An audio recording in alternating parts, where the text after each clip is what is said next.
Eu sou Monique Evelyn e esse aqui é o podcast Fora da Curva do UOL-TAB. Vamos conversar sobre criatividade, empreendedorismo e histórias que você só vai encontrar aqui.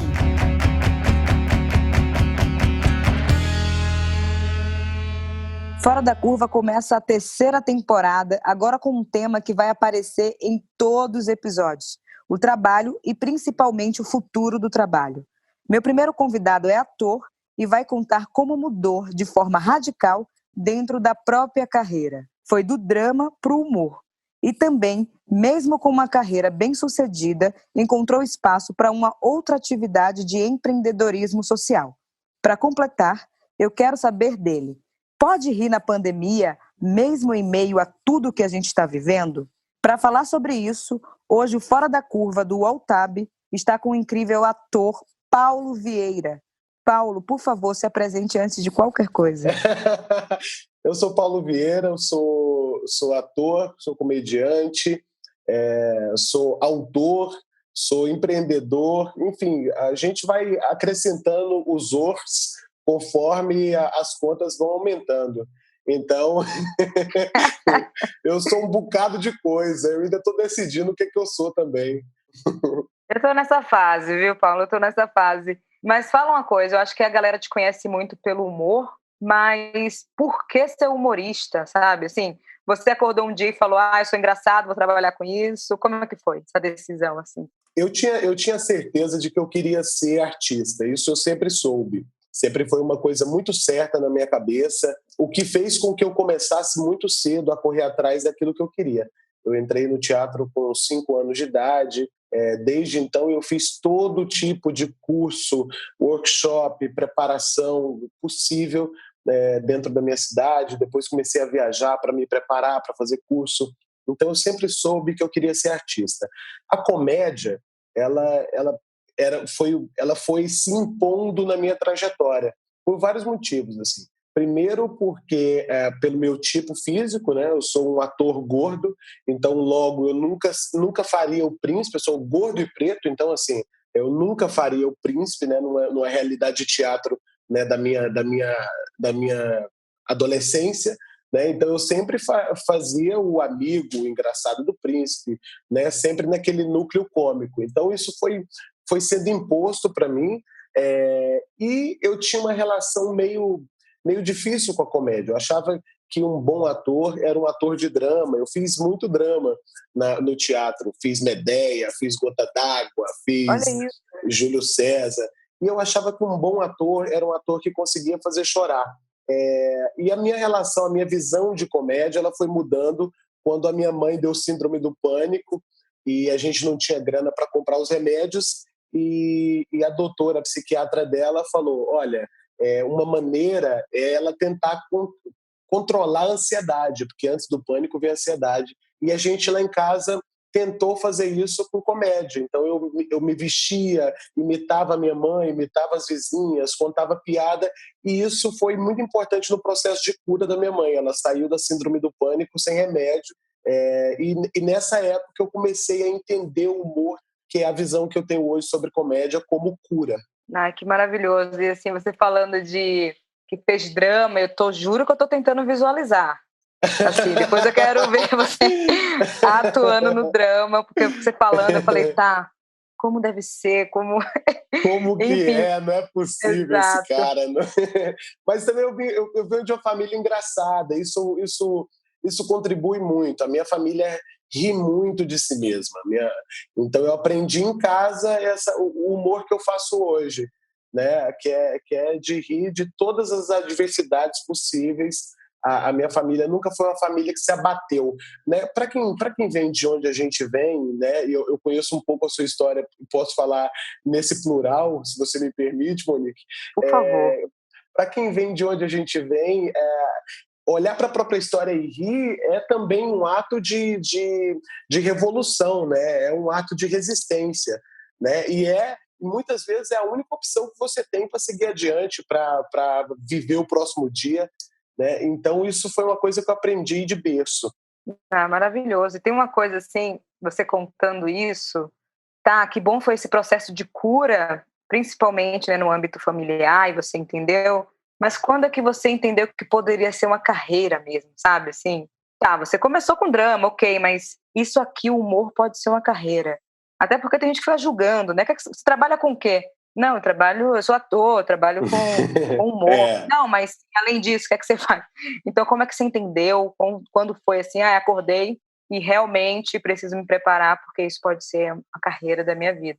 Bom, como eu sabia desde cedo o que eu queria, eu fui me preparando. Então eu sabia que eu ia fazer isso independente do que acontecesse, assim, se aquilo me desse dinheiro ou não. Então eu sempre me preparei desde cedo para isso. A comédia, ela foi se impondo e foi virando uma carreira e ela foi se impondo justamente nesse lado financeiro. Quando eu comecei a fazer os shows de stand-up, isso foi me dando mais dinheiro do que as peças de teatro mais sérias, né? O stand-up foi permitindo com que eu vendesse meu show para empresas, foi permitindo que eu saísse ali do circuito do Tocantins e começasse a vir mais para o eixo Rio-São Paulo.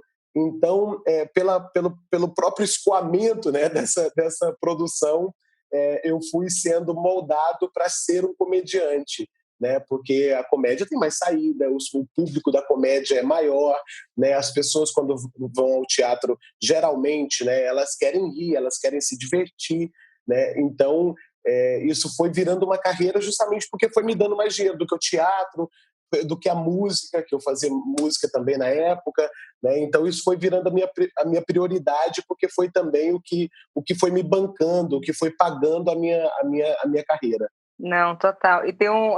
Não, que é engraçado. Quando você falou assim, se me permite falar por nós dois em relação de onde a gente veio, eu acho que é importante. Você citou, né, o Tocantins aí na sua fala, mas nem todo mundo sabe que você é do Tocantins. É verdade. E mais do que isso, você não é só um ator, humorista, você tem um negócio social, né, uma empresa de turismo, que é a Viva Jalapão, que tem como parte, me corrija, tá? Uma parte da renda revertida em ações sociais, né? Sim. E beneficia a comunidade local. Então, não é qualquer empresa de turismo. Fiz turismo e pronto. Não. Então, fala disso. Fala desse lugar que você vem do Tocantins, tem uma empresa de turismo. Pois é, eu comecei a fazer umas participações na televisão e lá no Tocantins é um estado muito carente de representatividade, né? Então, a gente é o tipo de estado que quando a menina do tempo fala assim, o lugar mais quente é Cuiabá, a gente briga. Mentira, é Tocantins, para com isso. Então, a gente é tão carente de representatividade que a gente quer até essa, de lugar mais quente, de lugar mais seco. Então, quando eu fui aparecendo na televisão, as pessoas foram me procurando, principalmente quando eu ia para o Jalapão, as pessoas falavam muito para mim, Paulo, ajuda a gente, divulga a gente, fala da gente. Quase eu me senti um pouco político assim lá no Jalapão. E eu não necessariamente podia fazer alguma coisa para aquelas pessoas, mas isso ficou no meu coração. Quando foi possível, eu sentei com meu irmão e a gente começou a pensar de que maneira a gente poderia contribuir para a região. E estava no nosso coração isso de contribuir para a educação. Né? O Jalapão, apesar de ser uma das áreas mais visitadas do Tocantins, é o maior índice de analfabetismo do estado. Né? E isso sempre foi um dado que chocou muito a gente. Então a gente criou a empresa para sustentar o nosso social na região. A gente tem a empresa Viva Jalapão e parte dos nossos pacotes são revertidos para ações no campo da educação nas regiões. A gente equipa melhor bibliotecas, a gente doa equipamentos. Agora, nos últimos tempos, a gente está juntando todo essa grana para construir uma escola de inglês numa comunidade quilombola lá do Jalapão, porque o Jalapão é um destino muito procurado, né, internacionalmente, e a gente quer que a própria comunidade fale com aquele visitante. A gente não quer que aquela comunidade seja apresentada pela boca de terceiros. A gente quer que eles se comuniquem, que vendam os seus produtos, que saibam se relacionar, que saibam trocar ideia. Né? Então, a gente está agora nesse pensamento dessa construção dessa escola de inglês e de reforço escolar. Não fica nesse lugar de ser um observatório, né? Exatamente. As pessoas vão lá e que legal, vi e fui embora. Uma coisa que a gente se preocupa muito lá também é muitas agências, né, levam tudo. Então, elas levam a comida, elas levam as barracas, então elas não movimentam em nada o mercado, né? E nós não, a gente coloca o nosso turista para comer nas casas da comunidade. Então, tem todo um trabalho que a gente faz anteriormente de falar com a tia Rita, vão vir 10 pessoas comer na sua casa, sabe? Então a gente tenta sempre fazer esse trabalho também de trazer o turista para viver de fato aquela comunidade, porque o Jalapão não é só aqueles rios lindos, né? Aquelas cachoeiras de água transparente, ele é também as pessoas, né? Ele é também aquela cultura. Então a gente tenta fazer esse turismo no 360. Maravilhoso, não vejo a hora de poder visitar o Jalapão. Eu comentei aqui, gente, nos bastidores, que eu tentei 2 vezes, com empresas diferentes, grupos de amigos diferentes, deu tudo errado. Eu entendi o porquê, tenho que ir com a Viva Jalapão, entendeu? Tem o momento certo das coisas acontecerem. Mas, Paulo, eu tenho acompanhado, acho que a galera tem acompanhado o Diário do Coronga, né, que você tem feito, compartilhando, enfim, nas suas redes sociais. Enfim, eu amo demais, enfim, esse lugar até esse questionamento, né, se a gente pode rir na pandemia, porque estamos passando por um momento muito delicado, e eu quero te ouvir nesse lugar, sabe? É possível a gente rir na pandemia? E por que é importante rir na pandemia também? Bom, é possível, porque eu acho que o maior desafio de fazer humor durante a pandemia é justamente esse, acertar no tom, né? A gente está vivendo a pandemia, então o maior desafio é esse, é acertar o tom. Eu gosto muito da figura do Rotchuá. O Rotchuá é um palhaço, né, de um povo da floresta do Tocantins, que ele é um palhaço, e toda vez que o povo está triste, ele aparece, né, para melhorar o ânimo, né, daquele povo, né, e tem também a ver com o sagrado, né, e eu gosto muito dessa visão de comédia relacionada à cura, assim, tem quase que uma coisa de pagelância também, e eu acho que a comédia ela tem um pouco essa função também, né, ela é um ânimo, né, ela é uma esperança, né, ela é um alento. O que eu tento sempre fazer na minha comédia, um amigo meu fala uma coisa ótima sobre comédia. Ele fala que a piada tem que ser boa o suficiente para aliviar, mas sem dopar, né? E eu tento sempre fazer isso, assim, sempre ser um alívio, mas não ser uma droga, né? Não ser, num ponto de vista assim, tão alienante. Nossa, eu fico. É porque eu uso muito o Twitter, assim, Paulo. Eu fico perguntando muitas coisas. Eu pergunto mais do que qualquer outra coisa, assim. E é muito esse lugar de reflexão. E quando eu trago esse ponto de vivacidade, é porque, sim, a gente sabe esse momento de mundo que é muito delicado, é horrível, ninguém estava esperando isso, mas tem um lugar de lembrar que a gente está vivo e viva também. Eu acho que o trabalho que você tem feito me lembra todos os dias que eu estou viva e preciso me movimentar, sabe? Eu acho isso muito magnífico. Muito obrigado. E por isso eu gostaria que você falasse também. Não precisa agradecer, porque assim, essa lembrança, mesmo que você não saiba, eu acho que deve ter outras pessoas assim nesse lugar. Você lembra mesmo sem querer que eu estou viva, então eu preciso mesmo caminhar, sabe? E você também tem um quadro no Fantástico, na Rede Globo, né? Uhum. Então fala pra gente se foi uma ideia sua, se chamaram, como é que foi essa construção. O Fantástico nos convidou, e quando eu digo nos convidou, sou eu, o Diego Tavares e o Léo Lana, para desenvolver um formato para eles ali nesse tempo de pandemia que pudesse ser gravado de casa, e a gente chegou nesse conceito que é o Como Lidar, que fala justamente disso, né? Como de todas essas coisas novas no nosso cotidiano, né, que foram impostas e que a gente precisa lidar com elas, né? Não tem a opção de não lidar, né? Não tem a opção, quer dizer, no mundo razoável, né? No mundo das pessoas que pensam, né? Não tem essa opção de não usar máscara, né? De não higienizar as compras, né? De não usar álcool em gel. Então é um quadro que fala sobre isso, faz é uma crônica, né, que faz essa comédia de costumes com tudo isso que a gente tem vivido nesses tempos. Fora da Curva volta já. Olá, eu sou o Jairo Bauer e estou no Conexão Viva Bem, o novo programa do UOL. Segunda a sexta, tudo o que você precisa saber para ter uma vida mais saudável e equilibrada. Sempre na companhia de convidados especiais, a gente vai falar sobre temas como cuidar do corpo, da mente, dos relacionamentos em tempos de isolamento social. A cada dia, um novo tema, novos convidados e novas formas de transformar sua rotina. Conexão Viva Bem comigo, Jairo Bauer, todos os dias às 10 do UOL. Não perca!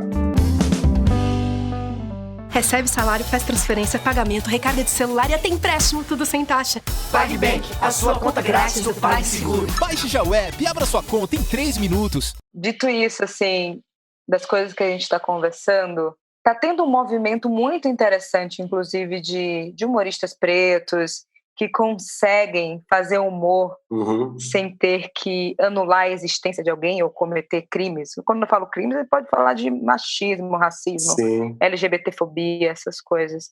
E eu quero te ouvir nesse lugar. Existe limite no humor? Se existe, como é que você lida com essas linhas que são muito tênues, né?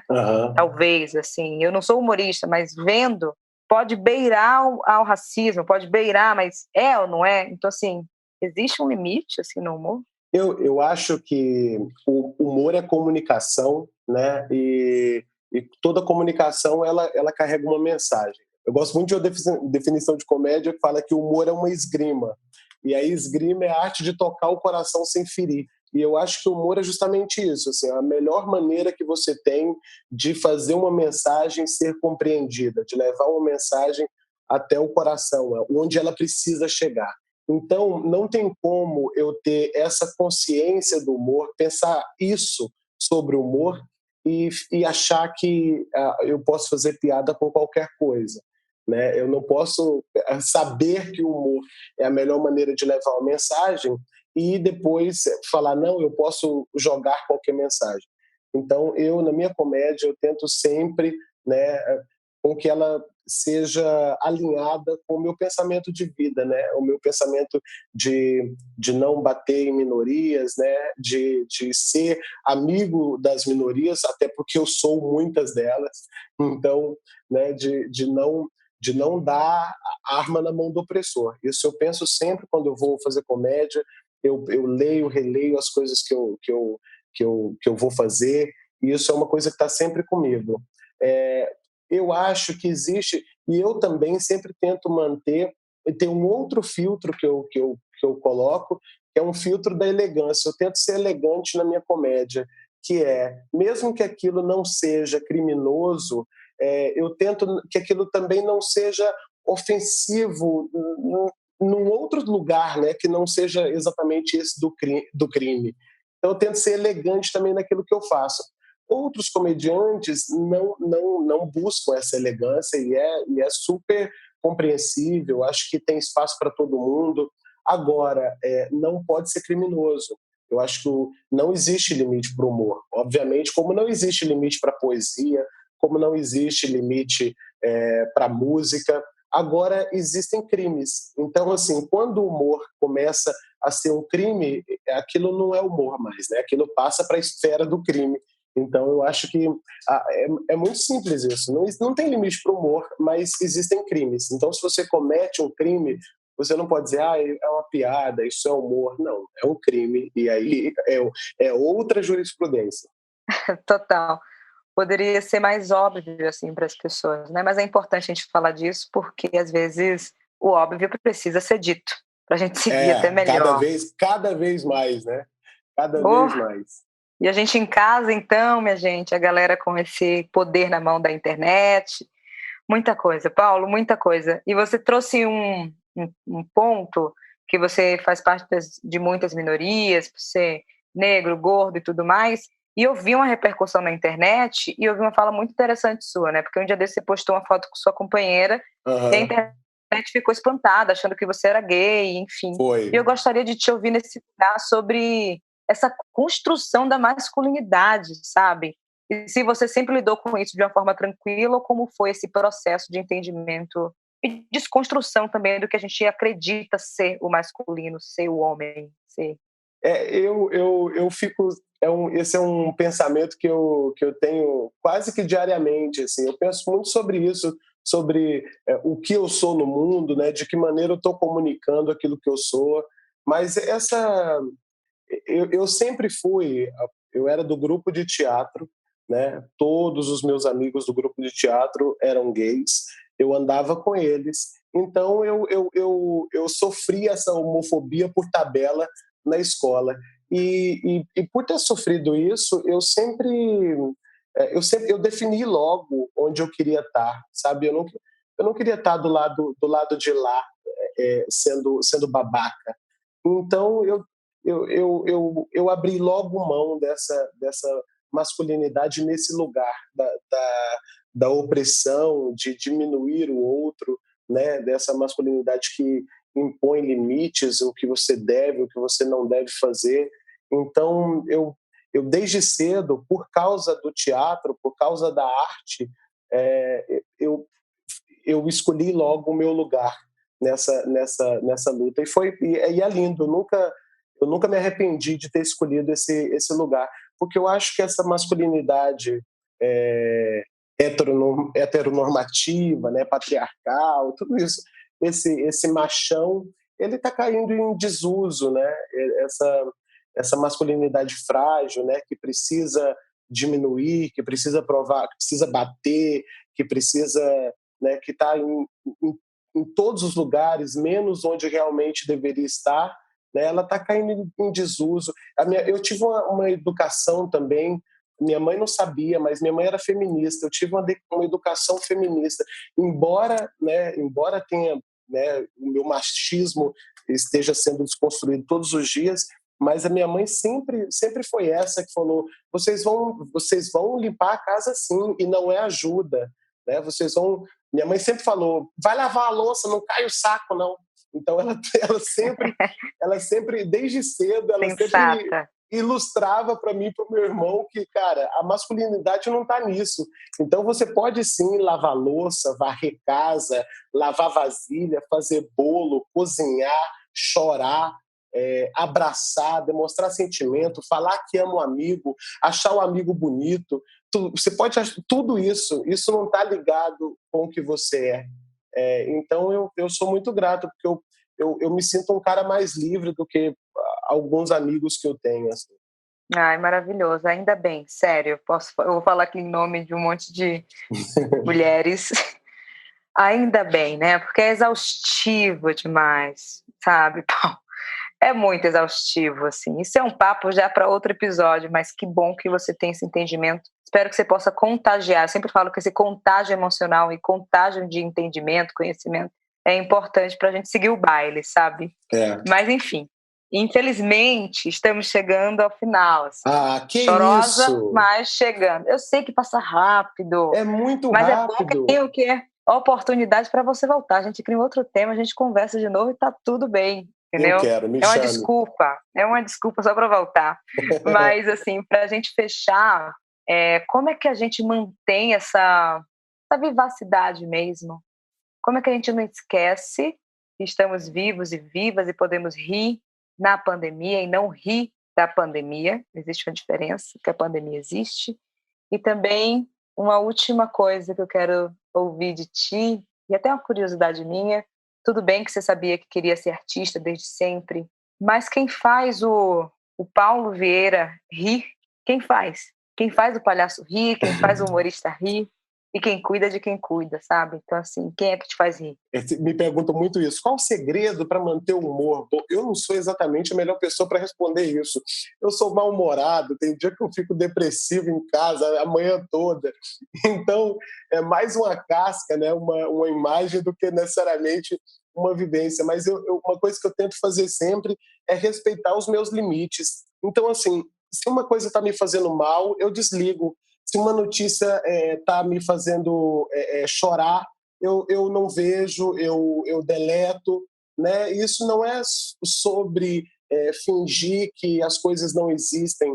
é sobre respeitar o teu espaço, sobre respeitar, né, os teus limites, né, não ficar forçando e mergulhando, né, naquilo que te faz mal. Isso é uma coisa que é como eu faço e é o que tem dado certo para mim.